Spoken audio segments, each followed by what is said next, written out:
नमस्कार विद्यार्थी मित्रांनो, स्वागत आहे तुमचं व्हर्टेक्स अकॅडमी या यूट्यूब चॅनेलमध्ये. आणि या चॅनेलमध्ये तुमची भूमिती आणि विज्ञान या विषयांची तयारी करून घेण्यात येत आहे. तर आज आपण पाहूया सिमिलॅरिटी या प्रकरणातील प्रॅक्टिस सेट 1.1. आणि कालच आपण हा प्रॅक्टिस सेट सोडवताना लागणाऱ्या ज्या काही प्रॉपर्टीज आहेत तर याबद्दल पूर्ण माहिती करून घेतलेली आहे. तर आज आपण पाहूया या प्रॉपर्टीचा यूज करून कशा प्रकारे आपल्याला उदाहरणे सोडवता येतील. तर पाहूया problem number first.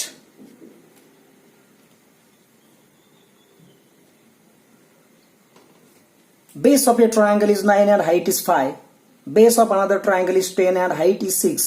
Find the ratio of areas of these triangles. Okay, तर यामध्ये आपल्याला ट्रायंगलची नावं दिलेली नाहीत. त्यामुळे suppose let the areas of triangle be A1 and A2. Let areas of given triangles be A1 and A2. Basis B. Basis of given triangles be B1 and B2. And heights B. And heights of given triangles be H1 and H2. Okay, तर ट्रायंगलची नावं न दिल्यामुळे आपल्याला असे सोप्या प्रकारे सोडवता येईल. आणि गिव्हन काय दिलं ते आपण लिहूया. Therefore given base B1 of triangle first is 9. It's height is 5. For the second triangle base B2 10 and height 6. and therefore by the property here या दोन ट्रायंगल मध्ये कोणत्याही प्रकारे हाइट्स इक्वल नाही आणि बेसिस सुद्धा इक्वल नाहीत. and therefore let's use the first property, that is A1 by A2 is equal to B1 into H1 upon B2 into H2. Okay, property of, the reason is property of areas of triangles. Okay, so by putting the values you will get the answer. So by putting the value आपण put up करू. 9 into 5 divided by B2 10, value of H2 is 6. And by simplification you will get the answer. Okay, 3 3s are 9, 3 2s are 6, 5 2s are 10. So you will get the answer 3 upon 2 into 2. The final answer will be 3 by 4. Okay, किती साधं simple आहे पहा. Therefore let the final answer ला. So A1 by A2 is equal to 3 upon 4. किती simple आहे बघा. चला तर विद्यार्थी मित्रांनो, वळूया क्वेश्चन नंबर 2 कडे. तत्पूर्वी तुम्हाला एक आठवण करून देतो की या सोडवलेल्या सर्व उदाहरणांचे PDF फाईल आम्ही डिस्क्रिप्शन बॉक्समध्ये दिलेल्या आहेत. मात्र या फाईल्स पासवर्ड प्रोटेक्टेड आहेत, तर हा पासवर्ड तुम्हाला व्हिडिओमध्येच मिळेल. तर कंटिन्यू राहा. तर पाहूया question number 2. In the adjoining figure AD perpendicular to AB and if BC is equal to 4, AD is equal to 8, then find area of triangle ABC upon area of triangle ADB. म्हणजे उदाहरण समजून घेऊया की आपल्याला या ठिकाणी या दोन त्रिकोणांच्या एरियाचा रेशो काढायचा आहे. पण पहिल्यांदा हे लक्षात घ्या की या ट्रायंगल मध्ये काही कॉमन आहे का. तर तुमच्या लक्षात येईल BC परपेंडिक्युलर टू AB, याचा अर्थ AB हा बेस आहे, BC ही हाईट आहे. त्याचप्रमाणे AD परपेंडिक्युलर टू AB, तर इथं AB बेस आहे आणि AD ही हाईट आहे. तर तुमच्या लक्षात येईल की AB हा जो बेस आहे तो कॉमन आहे. त्यामुळे पहिल्यांदा लिहा triangle ABC and triangle ADB have common base, AB. Therefore आता आपल्याला सेकंड प्रॉपर्टी वापरता येईल या ठिकाणी. If bases are common or equal, then the areas are proportional to their heights. Therefore by using this property, आता वापरूया property आपण. Area of triangle ABC upon area of triangle ADB is equal to ratio of corresponding heights. तर पहिल्या ट्रायंगलची height कोणती आहे पहा. पहिल्या ट्रायंगलची height आहे BC आणि दुसऱ्या ट्रायंगलची हाईट आहे AD. So BC upon AD.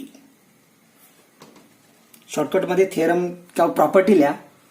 Areas are proportional to the areas of triangles are proportional to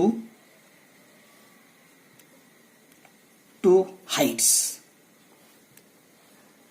when bases are equal. When bases are equal.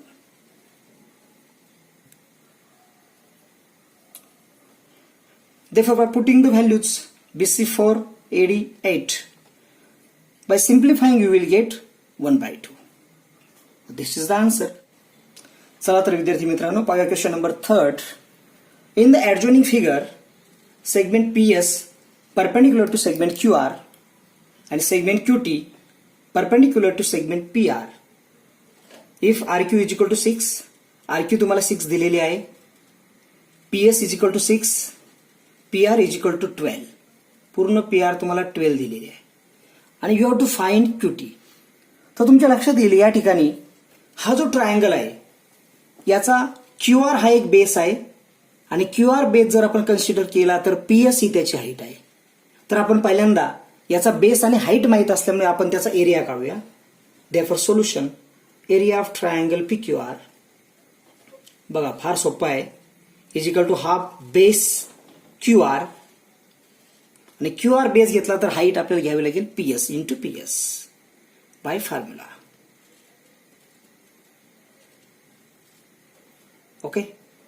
By putting the values half into QR 6 into PS 6, you will get 18 units. म्हणजे पहा आपण आता दिलेल्या इन्फॉर्मेशनचा उपयोग करून आपण त्याचा आधी एरिया फाइंड आउट केला आणि आता आपण काय करूया आणखी वेगळ्या प्रकारे याचा एरिया तुम्हाला फाइंड आउट करता येईल जर आपण PR हा बेस घेतला आणि QT जर त्याची हाईट घेतली तर बघूया आपण. फॉर नाव बघा एरिया ऑफ ट्रायंगल PQR पुन्हा तोच ट्रायंगल आहे is equal to half base त्याचा आता मात्र आहे PR आणि हाईट मात्र आहे QT. Therefore half into PR 12 into QT आपल्याला फाइंड आउट करायची आणि इथं एरिया जो आहे तो आता इथं फाइंड आउट आपण केलेला आहे. सो फर्दर कॅल्क्युलेशन जर आपण केलं तर 18 इंटू 2 अपॉन 12 gives QT.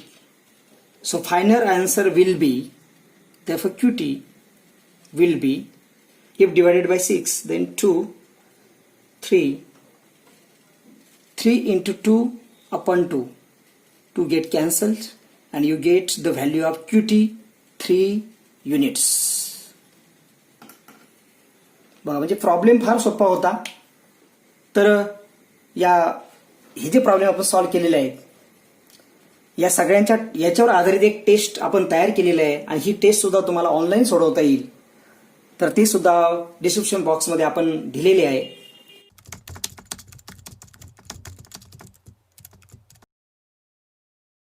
चला तर विद्यार्थी मित्रांनो पाहूया प्रॉब्लेम नंबर 4.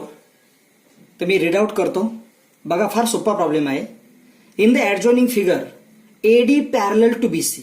म्हणजे याप्रमाणे आपल्याला इथे काहीतरी कंडिशन दिलेली असते.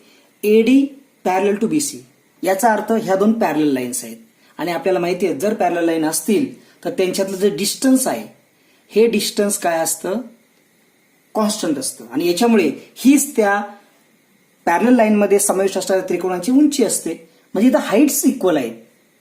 बघा म्हणजे याप्रमाणे दिलेल्या गोष्टींवरून लगेच आपल्या लक्षात येतं की इथे काय इक्वल आहे. Then find area of triangle ABC. तर ABCचा एरिया तुम्हाला काढायचा आहे आणि कुणाची त्याचा रेशो काढायचा आहे पहा area of triangle BCD.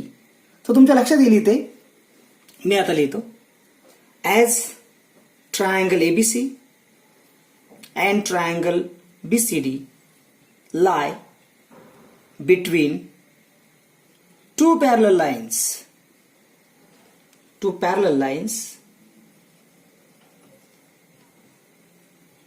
Therefore they have equal height. Equal height. Okay, बघा याप्रमाणे फक्त आपण लिहायचं. ओके, आणि तुमच्या लक्षात येईल पहा, त्रिकोणाचं नाव जर आपण पाहिलं तर ABC आणि याचं नाव आहे DBC. म्हणजे हा जो BC याचा बेस आहे तो सुद्धा इक्वल आहे. आणि also they have common base BC. बघा फक्त आकृती पाहिली की आपल्या लक्षात येतं. आणि जर हाईट आणि बेस सुद्धा जर इक्वल असेल तर त्यांचा एरिया इक्वल असतो. And therefore area of triangle ABC upon area of triangle BCD, तर याचा रेशो येतो 1:1. म्हणजेच याचा एरियाने जर क्रॉस मल्टिप्लाय आपण केलं तर further area of triangle ABC is equal to, बघा cross multiply is equal to area of triangle BCD. बघा किती सोपं सोल्युशन आहे. या दोघांचा एरिया एकतर इक्वल किंवा 1:1.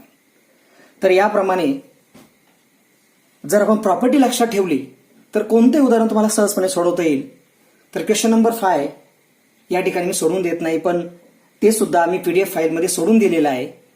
त्याचप्रमाणे या सर्व घटकावर आधारित ऑनलाईन टेस्ट आम्ही बनवलेली आहे, तर त्याची सुद्धा लिंक तुम्हाला डिस्क्रिप्शन बॉक्समध्ये मिळेल.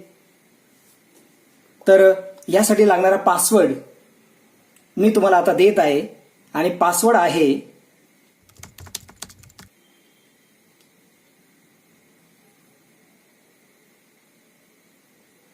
तर हा पासवर्ड तुम्ही त्या लिंकमध्ये समाविष्ट करा आणि ऑनलाईन टेस्ट सोडवा. ऑनलाईन टेस्ट सोडवल्यानंतर लगेच तुमचा स्कोर तुम्हाला समजेल आणि यातून तुम्हाला तुमचं मूल्यमापन समजेल